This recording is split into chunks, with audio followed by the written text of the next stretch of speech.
అమ్మగారికి దేవునికి కూడా నా వందనాలు కృతజ్ఞత చెల్లిస్తున్నాను. నేను ఇక్కడికి వచ్చే ముందు అమ్మగారి నంబర్ నాకు ఒక సిస్టర్ ఇచ్చారు. అయితే నేను చాలా అనారోగ్యంతో ఉన్నాను. అది అనారోగ్యంతో పడుకొని నేను బెడ్ రిడన్ అయిపోయాను యాక్చువల్లీ. అయితే కూర్చుంటే లేవలేను, లేచి కూర్చోలేను, వంట వండుకోలేకపోతున్నాను, తినలేకపోతున్నాను. నేను అసలు ఎలా అయిపోయానంటే ఒక జీవోత్సవంలాగా అయిపోయాను. తర్వాత దేవుడు మా ఇంటికి అమ్మని నడిపించిన తర్వాత అమ్మగారు వచ్చి ప్రార్థన చేసి దేవుడు నేను తప్పకుండా లేపుతారని చెప్పి నాకు నమ్మకము ఇచ్చి అమ్మగారు ప్రార్థన చేసి నన్ను చాలా ఎంతో నన్ను ఆప్యాయంగా ఆదరించి తను వెళ్ళినప్పుడు నాకు ఒక ఆశ కలిగింది. దాని తర్వాత దేవుడు 7 వారాలు ప్రార్థన పెట్టుకోమన్నప్పుడు నేను ఇంట్లో మేము గృహంలో ప్రార్థనలు పెట్టుకున్నాము.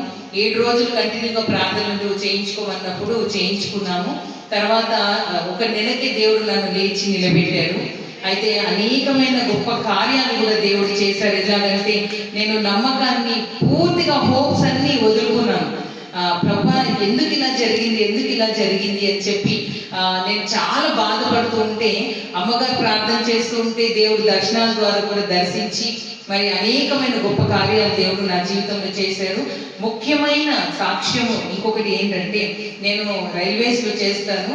అయితే నాకు సండే రెస్ట్ దొరకదు. ఎందుకంటే ఇంతకుముందు నేను చేసినప్పుడు కూడా సండే రెస్ట్ దొరకదు అని చెప్పారు వాళ్ళు. ఎందుకంటే సండే చర్చికి రావాలన్న ఆశ కలిగి ఉన్నాను నేను. అయితే నా భర్త కూడా సండే రోజు రెస్ట్ దొరకలేదు. తను కూడా రైల్వేస్లోనే చేస్తారు.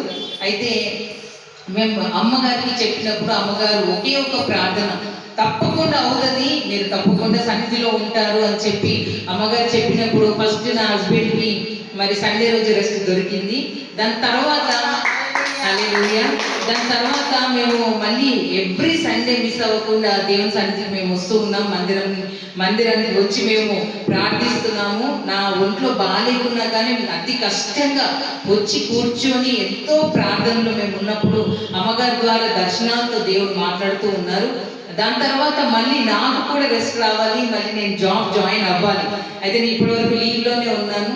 తర్వాత నేను జాయిన్ అయినప్పుడు ఫస్ట్ వీక్లోనే అమ్మగారికి మేము చెప్పాము, సండే నాకు రెస్ట్ వస్తుందో లేదో తెలియదమ్మా అని చెప్పి మేము చెప్పినప్పుడు ఏం కాదు, దేవుడు అరేంజ్ చేస్తాడు, రెస్ట్ కంపల్సరీగానే అమ్మ ప్రార్థన చేశారు.